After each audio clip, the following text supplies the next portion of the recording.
కనకవర్ణం ప్రజ్వలత్ పావకం. ఎంతో శక్తివంతమైన టెంపుల్ ఇది.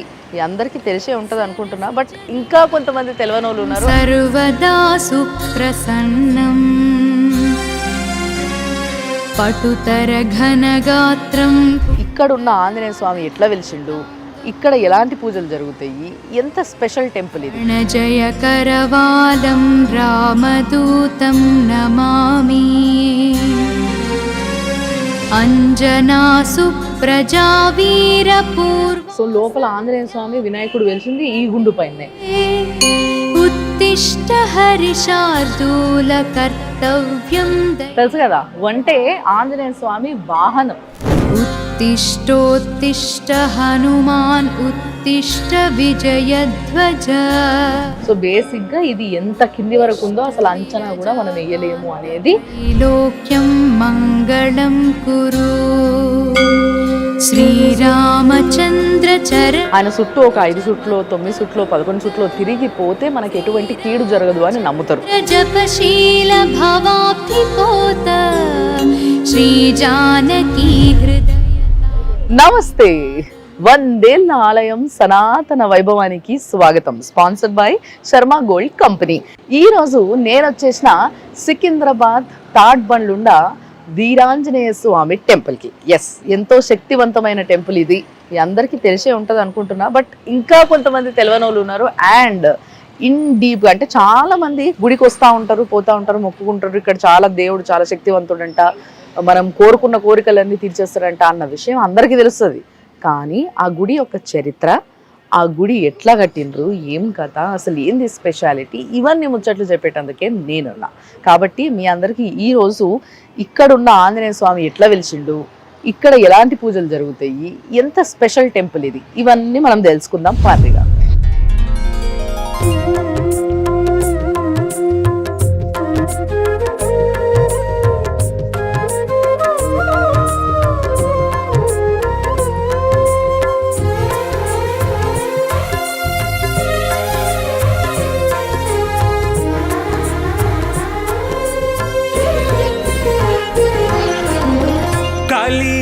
కలియుగమెటులైనా కలియుగమెటులైనా కలదుగా. అస్సలు ఆంజనేయ స్వామి ఆ బయటికి వెళ్ళే కనబడుతుంది తెలుసా. అందుకోసమే చాలా మంది అస్సలు ఇట్లా పక్కకి ముఖం తిప్పుకోకుండా ఈ ముందుకెళ్ళి పోయేటోళ్ళు లోపల ఆంజనేయ స్వామి ముఖం చూసుకొని అంతా శుభం జరగాలని మొక్కుటా పోతున్నారు. సో నేను ఇప్పుడు ప్రస్తుతం గుడి లోపలికి వచ్చిన. గుడి చాలా పెద్దగా ఉంది. ఇంకా ఫస్ట్ నేను మీ అందరికీ ధ్వజస్తంభం చూపిస్తాను.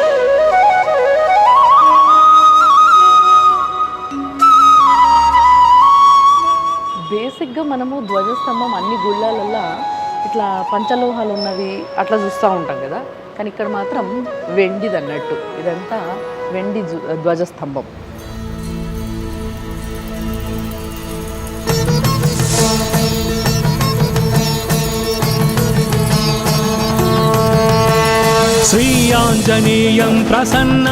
సో లోపలికి రాగానే ధ్వజస్తంభం ముంగట వెండివి క్యామెల్ ఉంది. తెలుసు కదా, అంటే ఆంజనేయ స్వామి వాహనం. ఎస్, ఆయన సతీ సమేతంగా ఈ వాహనం పైన మనందరి కోసం, అంటే వాయు వేగంతో బుస్మని వెళ్ళిపోతాడు కదా, ఆయన వాయుపుత్రుడు కదా. సో అంత ఫాస్ట్గా పోయినప్పుడు మనం చూడడం కష్టం మన మామూలు కళ్ళకి. కాబట్టి మెల్లగా ఆయన పోతుంటే ఈ వాహనం పైన భక్తులందరూ నిమ్మలంగా చూసి మొక్కోవచ్చు, సంతోషపడవచ్చు అని చెప్పి భక్తులకు ఇచ్చిన అదృష్టమే ఇది అన్నట్టు. సో ఆ వాహనం ఇది వెండితో తయారు చేసింది.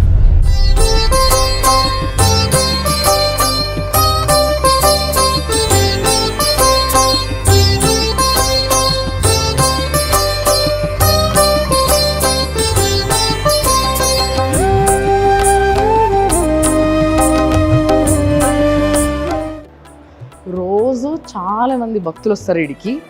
అండ్ ముఖ్యంగా ట్యూస్డే రోజు సాటర్డే రోజు విపరీతంగా జనాలు వస్తారు. ఇగో ఈ వెనకాలకి వెళ్ళి గుండు కనిపిస్తుంది చూసినరా, ఇది ఏదైతే ఇట్లా గుండు ఉందో ఒక రాయి, ఆ రాయి పైనే ఆ ఆంజనేయ స్వామి స్వయంగా వెలిసిండు అన్నట్టు. అయితే మీకు ఇంకో ముచ్చట చెప్పాలి ఏంటి అని అంటే, ఈడ చాలామంది మామూలుగా ఈ మండలి అని చేస్తారు కదా, అంటే మాల వేసుకుంటారు కదా 41 రోజులు 45 రోజులు డిపెండ్స్ వాళ్ళు ఏం మొక్కుంటారో దాన్ని బట్టి. సో అట్లా మాల వేసుకున్న వాళ్ళు, అంటే ఆంజనేయ స్వామికి మాల వేసుకున్న వాళ్ళు చాలామంది రెగ్యులర్గా ఇక్కడికి వచ్చి చుట్టూ తిరగడము, ఇక్కడ ఉండడము, వెనకాల రూమ్స్ అవి ఇవి ఉంటాయి, ఇక్కడ ఉండడము, పూజలు చేసుకోవడము, సో ఇట్లా గడుపుతూ ఉంటారు అనమాట. అండ్ చూసారు కదా ఆ రాయిని అందరు ముట్టుకోవడము, లేకపోతే దానిపైన అందరు రాస్తూ ఉంటారు. ఇక మన వాళ్ళకి అలవాటు కదా అవి ఇవి గీకుడు రాసుడు ఇట్లాంటివి చేయొద్దని చెప్పేసి ఇట్లా చుట్టుముట్టు కూడా ఫెన్సింగ్ వేసినట్టు వేసేసారు అనమాట. బట్ మెయిన్గా మీకు అందరికీ తెలిసిందే, ఒకనొక టైంలో మొత్తం అంతా కూడా గుండ్లు బండలు రాళ్ళు గుట్టల్లాగానే ఉండేది మొత్తం అంతా ఈ ఏరియా కూడా. సో అన్న ఒక గుండు పైన వెలిసిండు కాబట్టి మిగతా అంతా మామూలుగా ఏమంటే జనాలు వచ్చేసి ఆక్యుపై చేసేసి ఇల్లులు ఈ షాపులు ఇవన్నీ పెట్టుకున్నప్పటికీ ఈ ఒక్క గుండు మాత్రం అట్లే ఉండిపోయింది. అండ్ దాని మీద ఆంజనేయ స్వామి వెలిసిండు కాబట్టి ఆ పూజలు అప్పటి నుంచి జరుగుతూనే ఉన్నాయి. ఎప్పటి నుంచి అనే విషయం నిజంగా మీకు చెప్తే షాక్ అవుతాం. చెప్పనా? త్రేతాయుగం నుంచి. ఎస్, ఈ కలియుగ పురుషుడు కాదు ఆయన. త్రేతాయుగంలో ఆయన ఇక్కడ వెలిస్తే అట్లే అప్పటి నుంచి పూజలు చేయడం జరుగుతూనే ఉంది. సో ఒక చుట్టూ తిరిగి ఇట్లా వచ్చినాం కదా, వచ్చినప్పుడు ఇక లెఫ్ట్ సైడ్ అంటే స్వామివారికి ఇట్లా గర్భగుడికి పక్కనే రాముడు, సీత, లక్ష్మణుడు, ఆంజనేయ స్వామి మంచిగా పాలరాయి విగ్రహాలు ఉన్నాయి. ఎంత క్యూట్, ఎంత ముద్దుగా ఉన్నాయో చూసారు కదా. నిజంగా శ్రీరామనవమి రాబోతుంది కాబట్టి శ్రీరామనవమికి ఈ స్వామికి ఇక్కడ కళ్యాణం చేస్తారు. అసలు మామూలు వైభవంగా చేయరు, అస్సలు మొత్తం బంబాటు ఉంటుంది. అప్పుడు మస్తు మంది ప్రజలు వస్తారు, మస్తుగా భోజనాలు, కళ్యాణం. నిజంగా ఒక వేడుకని, ఒక పెళ్లి వేడుకని ఘనంగా చేసుకుంటే ఎట్లుంటుంది, 2 కళ్ళు చాలవు అంత ఘనంగా చేస్తారు అనమాట. సో అందుకోసమే నేను చెప్పిన కదా, ఆంజనేయ స్వామి కోసమే శ్రీరామచంద్రుడు ఇక్కడ ఉన్నాడు అని చెప్పేసి. సో అందుకోసం ఈయన ఉండాలి కదా కంపల్సరీ ఆయనకి, అందుకోసమే ఇక్కడ ఈయన కూడా ఉన్నాడు అనమాట. బట్ వెలిసింది మాత్రం ఆంజనేయ స్వామి. ఆంజనేయ స్వామితో సహా వినాయకుడు కూడా ఇక్కడ లోపల వెలిసిండు. ఎస్, అదేంటి, ఇదేదో వేరే కనెక్షన్ ఉందే అంటే ఇక్కడ ఏదో ఇంకా స్టోరీ లింక్ ఏదో ఉంది అనే ఫీలింగ్ వస్తుంది కదా, అది నేను చెప్తా. దానికన్నా ముందు ఇంకొంచెం ఇటు వస్తే, అంటే గుళ్ళ మీరు చూస్తే గర్భగుడికి పక్కన రాముడు ఉన్నాడు, ఆ రాముడికి పక్కన శివుడు ఉన్నాడు. ఎస్, సో ఆ ఈశ్వరుడు మరి అంతే కదా. ఆంజనేయ స్వామి అంటే ఎవరు? ఆ రుద్రుడే ఆంజనేయ స్వామి కాబట్టి మరి ఆయన రూపమే కాబట్టి ఆయనను కూడా ఇక్కడ ప్రతిష్ఠించారు అనమాట. సో శివుడికి ఇక్కడ అభిషేకాలు అవన్నీ జరుగుతాయి బాగా, ముఖ్యంగా శివరాత్రి అప్పుడు ఆ టైంలో.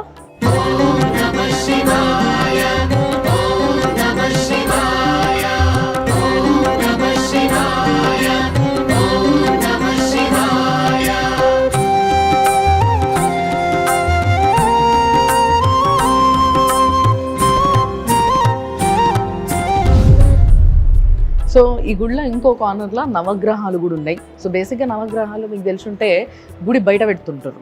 నవగ్రహాలు అనేది ఇట్లా సెపరేట్గా ఇంకో మండపం కట్టి గుడి ఆవరణంలో పెడుతుంటారు. బట్ ఇక్కడ మాత్రం లోపలనే ఉన్నాయి.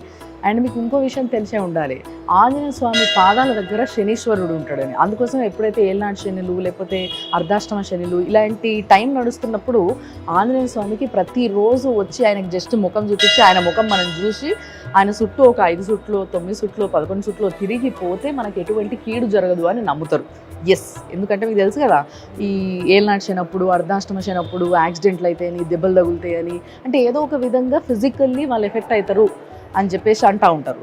సో అవన్నీ జరగకుండా ఉండడానికి ఆ వీరాంజనేయ స్వామి అడ్డం పడతాడు అనమాట. అందుకోసమే ఆయనని ఆ టైంలో ప్రతిరోజు వచ్చి చూసుకొని పోతే చాలా మంచిది అని నమ్ముతారు. మరి ఇప్పుడు ఆంజనేయ స్వామి ఇక్కడ ఎట్లా వెలిసిండు, ఈ కథ మొత్తం నేను ఒక్కసారి పంతులు గారితో మాట్లాడి ఆయనతోనే చెప్తే తప్పని.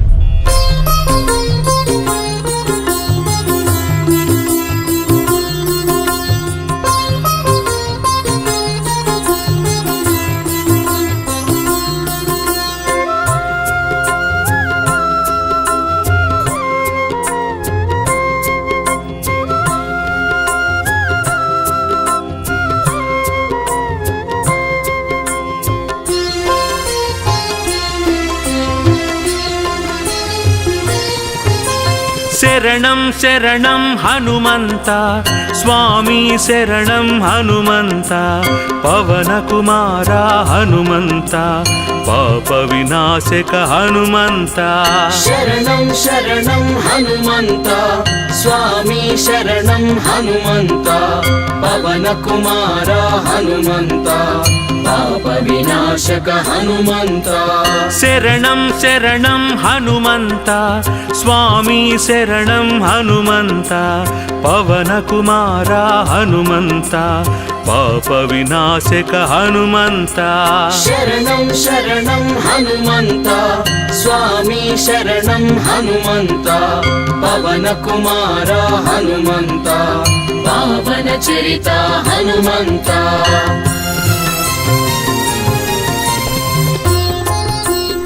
తాడ్బండ్ ఆంజనేయ స్వామి గుడికి ప్రధాన అర్చకులు శంకర్రావు గారు ఆయన ఉన్నారు కాబట్టి ఆయన్నే అడిగి తెలుసుకుందాము. ఈయన ఇక్కడ ఈ దేవుడు స్వయంగా ఎట్లా వెలిసిండ్రు అని. స్వామి నమస్తే. నమస్తే అమ్మ. సో బాగున్నారా? బాగున్నానమ్మా. మరి ఆంజనేయ స్వామి ఇంకా మళ్ళా అదే ఆంజనేయ స్వామి ఏదైతే గుండు ఉందో అక్కడనే వినాయకుడు కూడా కనబడుతుంది. అంటే బేసిక్గా ఇట్లా ఎక్కడ మనం చూడము. అసలు ఇక్కడ స్టోరీ ఏంది, ఈ ఆంజనేయ స్వామి ఇక్కడ ఎట్లా వెలిసిండ్రు? అది 1928వ సంవత్సరంలో ఇక్కడ జనాలు తిరుగుతూ ఉన్న సమయంలో ఇక్కడ స్వామివారి కల్లో కనబడి నేను ఇక్కడ స్వయంభూగా వెలుస్తున్నాను, నాకేంది అని అంటే ఇక్కడ మీరు ఉపచారాలు చెయ్యండి గుడి కట్టి అని చెప్పి స్వామివారి కల్లో కనబడి చెప్పారు. అయితే ఇక్కడ స్వామివారితో పాటుగా వినాయకుడు వెలిశాడు అంటే దానికి ఒక విశిష్టత ఉంది. మనం ఏ పని చేసినా సరే ఫస్ట్ మనం వినాయకుడికి ప్రథమ పూజ చేసిన తర్వాతనే దాన్ని బేస్ చేసుకొని మన స్వామివారు మరి ముందరగానే ఆలోచించారో ఏమో మనకి విషయం తెలియదు, కానీ ఆ గణపతిని వెంట పెట్టుకొని స్వామివారు వచ్చినట్టుగా వచ్చారనమాట. మేము చూసేసరికల్లా ఏంది అని అంటే యువతల గణపతి అవతల స్వామివారు ఇద్దరు ఏంటంటే ఆ ఆకారాల్లో కనబడ్డారనమాట. ఆ చూసిన పూర్వీకులందరూ ఏంటంటే ఇట్లా స్వామివారు వెలిశారు అంటే ఈ స్థలం అంతా ఒక అడవిమయంగా ఉంది. ఈ అడవిమయంలోనున్న స్థలాన్ని ఏంటంటే చుట్టుపక్కల స్థలదాతలు ఏంది అని అంటే దేవుడు అన్నారు కాబట్టి మేము ఈ దేవతార్చనలు అవన్నీ చేయలేం కాబట్టి ఈ స్థలాన్ని మొత్తం స్వామివారి పేరుకు రాసేస్తున్నాము అంటే ఇక్కడ వయస్సులందరూ కలిసి తలకింత వేసుకొని ఒక చిన్న షెడ్ వేసి ఈ అడవిని బాగు చేసి అట్లా అట్లా దాన్ని అంచెలంచెలుగా చేసుకొని ఈ స్థితికి తీసుకొచ్చారు. తాడుబందు అని ఎందుకు వచ్చిందంటే ఇక్కడ ఈ చుట్టుపక్కలంతా తాటి చెట్ల మయమై ఉండేది. అందుకు ఆ తాడుబందు భవపాస హరిపురము అన్నది ఒకప్పుడు దీని నానుడి. దాన్ని అట్లా తయారు చేసుకొని రాను రాను క్రమేణా ఈ రోజుకి అది తాడుబందు అయిపోయి ఉన్నదన్నమాట. తాడుబందు వీరాంజనేయుడు, మన స్వామివారు వీరాంజనేయుడు. అంటే ఇంకొకటి ఏంటంటే స్వామి ఎక్కడ ఏ ఆంజనేయ స్వామి గుడిలో కూడా మనము చూడని ఒక దృశ్యం ఇక్కడ ఉంటది. ఏంటి అని అంటే ఆయన సతీ సమేతంగా విగ్రహాలు ఉంటాయి. అక్కడికి వస్తుంది వీరాంజనేయ స్వామి, దాసాంజనేయ స్వామి, అభయాంజనేయ స్వామి, పంచముఖ ఆంజనేయ స్వామి, ఇట్లా మనం ఏ స్వామిని తీసుకున్న ఆంజనేయ స్వామిని ఆంజనేయ స్వామి ఒక్కడనే చెప్తారు. కానీ ఆయనకి భార్య ఉన్నది, పెళ్ళయింది. ఆయన భార్య పేరు సువర్చలాదేవి. అది ఏంది ఆ వృత్తాంతము అని అంటే సూర్యుడి దగ్గరికి చదువు గురించి అనేసి స్వామివారు వెళ్తారు. వెళితే నవ వ్యాకరణ పండితుడై ఉండాలి అని అంటే పెళ్లి చేసుకొని ఉండాలి అన్నది ఒక నియమం, శాస్త్ర నియమం.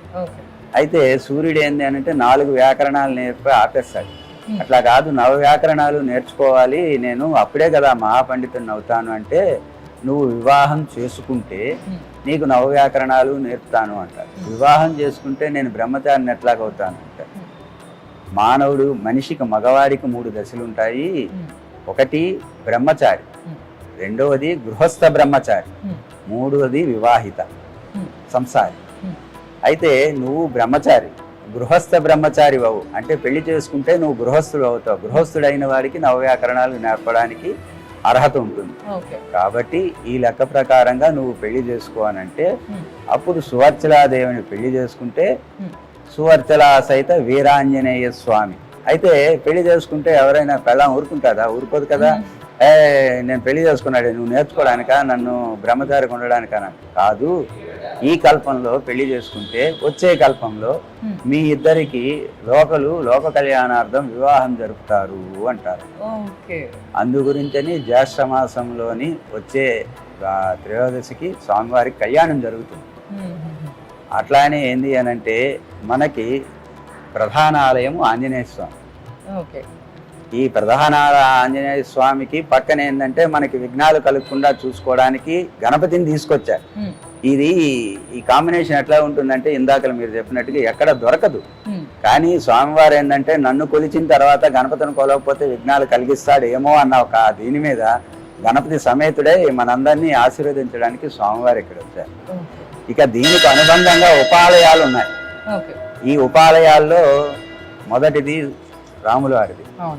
ఇక ఆయన గురువే కాబట్టి రామనామం చెప్తే రామనామం చెప్తే ఆయన మురిసిపోతాడు కాబట్టి కంపల్సరిగా ఆయన ఉండాలి కాబట్టి ఉపాలయాలు ఆ రాములు ఉపాలయం పెట్టాం.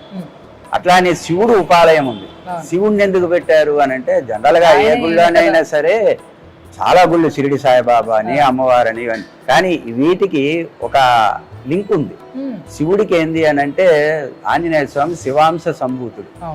సో ఆంజనేయ స్వామిని కొలిచినా శివుణ్ణి కొలిచినా ఒకటే. అలాంటప్పుడు మళ్ళీ ప్రత్యేకించి ఎందుకు పెట్టాలి అని అంటే కాదు, వచ్చే భక్తులు ఏంటంటే లింగంలో పూజిస్తే ఆనందం వాళ్ళకి వేరే ఉంటుంది కాబట్టి ఈయన ఇదే ప్రతిరూపమే కాబట్టి శివుణ్ణి పెట్టారు. అట్లానే నవగ్రహాలను ఎందుకు పెట్టారు, ఈయనకు ఉపాలయంగా నవగ్రహాలను ఎందుకు పెట్టారు అంటే ఆంజనేయ స్వామి అడుగుతాడు, నన్ను కొలిచిన వాళ్ళకి నీ యొక్క పీడ ఉండకూడదు, వాళ్ళకి ఉపశమనం ఉండాలి అంటే అప్పుడు శనీశ్వరుడు సరే స్వామి అని చెప్తాడు. అందుకు ఈ గుడిలో నవగ్రహాలని పెట్టితే ఈయన గుడిలో నవగ్రహాలని కొలిస్తే ఎటువంటి ఈతి బాధలు కానీ ఎటువంటి కష్టాలు కానీ ఉండవు అన్న దాని గురించి ఈ 4 ఉపాలయాలకి ఉన్న ప్రత్యేకత అదే అనమాట. రెండోది మనం ఎక్కడైనా నవగ్రహాల గుడికి వెళ్ళి ప్రదర్శనలు చేసి బయటికి వెళ్ళి కాలు కడుక్కొని కానీ ఒక్క ఆంజనేయ స్వామి గుడిలో మాత్రము కడుక్కో అక్కర్లేదు. నవగ్రహాలు ప్రదర్శన చేసి ఆంజనేయ స్వామికి దండం పెట్టుకున్నారు అని అంటే వాళ్ళు ముక్తి పొందినట్టుగా కాబట్టి దానికి ముందు నవగ్రహాలకు తిరిగి వచ్చిన తర్వాత ఆంజనేయ స్వామి దర్శనం చేసుకోవచ్చు, కానీ ప్రత్యేకించి వెళ్ళి కాలు కడుక్కునే అవసరం లేదు. అట్లానే శనీశ్వరుడికి మనము శని త్రయోదశి నాడు అభిషేకం చేస్తాం. జనరల్ గా ఎక్కడైనా అభిషేకం చేసి ఇంటికి వెళ్ళి స్నానం చేస్తాం శని త్రయోదశి. కానీ ఈ గుడిలో ఉన్నది ఈ గుడనే కాదు, ఆంజనేయ స్వామి గుడికి సంబంధించిన నవగ్రహాలు ఏదున్నా అక్కడ మనం చేస్తే స్వామివారి అనుగ్రహం ఉంటుంది కాబట్టి అక్కడ అభిషేకం చేసుకొని ఇక్కడ దర్శనం చేసుకుంటే మళ్ళీ మనం ఇంటికి వెళ్ళి స్నానం చేసుకునే అవసరం ఉండదు. అది ఆంజనేయ స్వామికి నవగ్రహాలకి లింక్. అసలు ఇంత లింక్ ఉందన్న విషయం ఇక్కడ రెగ్యులర్ గా వచ్చే భక్తులకు కూడా చాలా తక్కువగా తెలుసు అనుకుంటా. అట్లా అని ఆంజనేయ స్వామికి శివుడికి ఉన్న లింక్, అట్లా అని ఆంజనేయ స్వామికి రాముల వారికి ఉన్న లింక్. మరి ఈ గుళ్ళో ముఖ్యంగా మనకి హనుమాన్ జయంతి కానీ లేకపోతే శ్రీరామనవమి కానీ చాలా వైభవంగా చేస్తారు కదా, సో ఆ టైంలో ఏంటి స్పెషల్? మనం జనరల్ గా మీ పుట్టినరోజు నా పుట్టినరోజు వచ్చింది అనుకోండి, ఒక కేక్ కట్ చేస్తాము, 4 ఫ్రెండ్స్ వస్తారు, తింటారు, వెళ్ళిపోతారు. అదే మీరు ఐఏఎస్ పాస్ అయ్యారు, నేను ఐఏఎస్ పాస్ అయ్యాను అనుకోండి, ప్రపంచం మొత్తము దాన్ని ఒక పెద్ద వేడుకగా చేసుకుంటారు. జనరల్గా ఆంజనేయ స్వామి పుట్టినరోజు వైశాఖ మాసంలో, చైత్ర మాసంలో చైత్ర పౌర్ణమి నాడు ఆంజనేయ స్వామి విజయం సాధించిన రోజు కాబట్టి చైత్ర పౌర్ణమి విజయం సాధించాడు కాబట్టి ఈ విజయాన్ని ఏంటంటే ప్రపంచం మొత్తము పండగగా జరుపుకుంటుంది. హనుమత్ జయంతి అన్నది ఒక నామకరణం దీనికి తీసుకొచ్చి పెద్ద పండగగా చేసుకుంటున్నారు. అంటే స్వామివారు ఏంది అని అంటే ఈ రాముల వారిని లక్ష్మణుని బ్రతికించి సీతమ్మ జాడ తెలుసుకొని రాముల వారికి తెలిపి పెద్ద విజయాన్ని చేకూర్చాడు కాబట్టి ఈ విజయోత్సవాన్ని జయంతిగా ప్రపంచం మొత్తం చేసుకుంటుంది.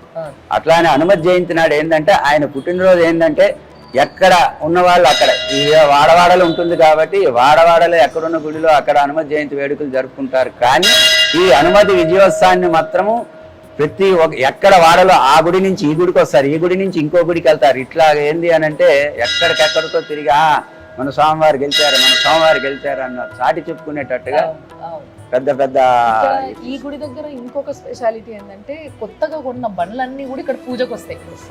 మామూలుగా కొన్ని స్పెషల్ గా కొన్ని గుళ్ళు ఉంటాయి. ఇప్పుడు మనకి జూబ్లీ హిల్స్ లో ఉన్న పెద్దమ్మ గుడి కావచ్చు, ఇక్కడ ఈ స్వామి గుడి కావచ్చు. ఈ మెయిన్ గా ముఖ్యంగా నాకు తెలిసి హైదరాబాద్ లో మాక్సిమం బండ్లు ఇక్కడికే వస్తాయి పూజకి. Okay sir, thank you so much.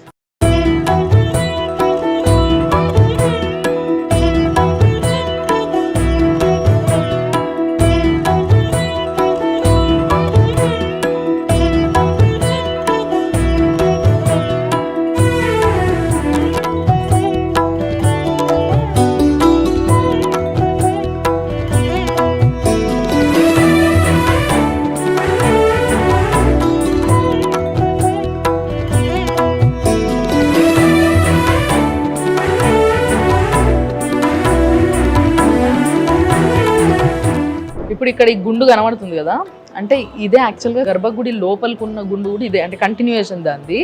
So లోపల ఆంజనేయ స్వామి వినాయకుడు వెలిసింది ఈ గుండు పైనే. అయితే వీళ్ళు ఈ గుడి కట్టేటప్పుడు దీనికి కింద ఫౌండేషన్ కోసం అని తోతారు కదా, సో అట్లా తవ్వినప్పుడు ఈ గుండె ఎంత పెద్ద ఉందో దానికి 3 రెట్లు లోతుకి తవ్వినా కూడా ఆ గుండె ఇంకా అయిపోతలేదంట. అంటే దాని అంత ఎక్కడుందో అసలు తేల్చుకోలేని పరిస్థితుల్లో వాళ్ళు సరేలే ఇంకా వదిలేయండి, ఏదో అదొక స్వామి లీల కాబట్టి దాన్ని మనం ఏం డిస్టర్బ్ చేయకుండా అది వదిలేయాలని చెప్పేసి ఇంకా వాళ్ళకి ఎంత అవసరం అంత తవ్వుకొని అక్కడ నుంచి గుడి కట్టడం మళ్ళీ ప్రారంభించారు అనమాట. సో బేసిక్గా ఇది ఎంత కింది వరకు ఉందో అసలు అంచనా కూడా మనం వేయలేము అనేది చాలామంది పెద్దలు చెప్తున్న మాట.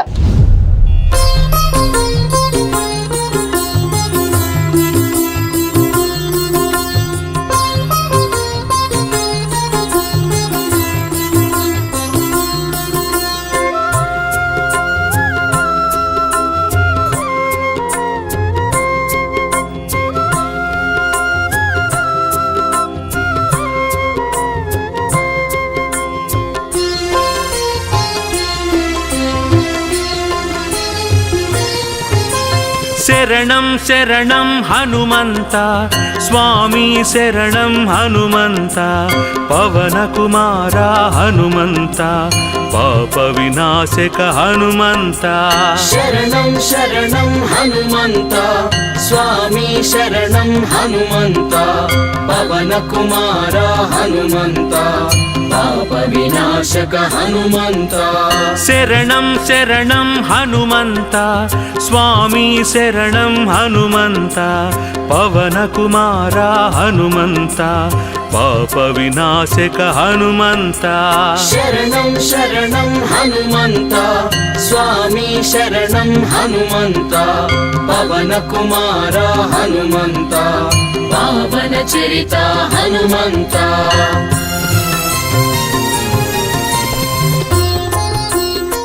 హాయిగా ఎంతో మనశ్శాంతిగా ఉంది. చూసిండ్రు కదా, ఇది ఈ వారం 100 ఆలయం సనాతన వైభవం sponsored by Sharma gold company. మరి మనకి సిటీలోనే ఇంత మహిమ గల గుడి ఉంది అని అంటే ఎవరైనా మిస్ అవుతారా? అందుకోసమే ఎవరైనా మిస్ అయిన వాళ్ళు ఉంటే తప్పకుండా వచ్చేసేది సికింద్రాబాద్ దగ్గర ఉన్న థర్డ్ బండ్ వీరాంజనేయ స్వామి గుడికి. తప్పకుండా ఇడికి రావాలి, దర్శనం చేసుకోవాలి, ఆ స్వామిని మనసారా మొక్కుకోవాలి. నమ్మకంతో అన్ని కోరికలు తీర్చేస్తాడబ్బా. మరి చూస్తూనే ఉండండి సుమన్ టీవీ. యాంకర్స్ డ్రెస్ కటసి sari house, OU colony, Shaikpet, Hyderabad.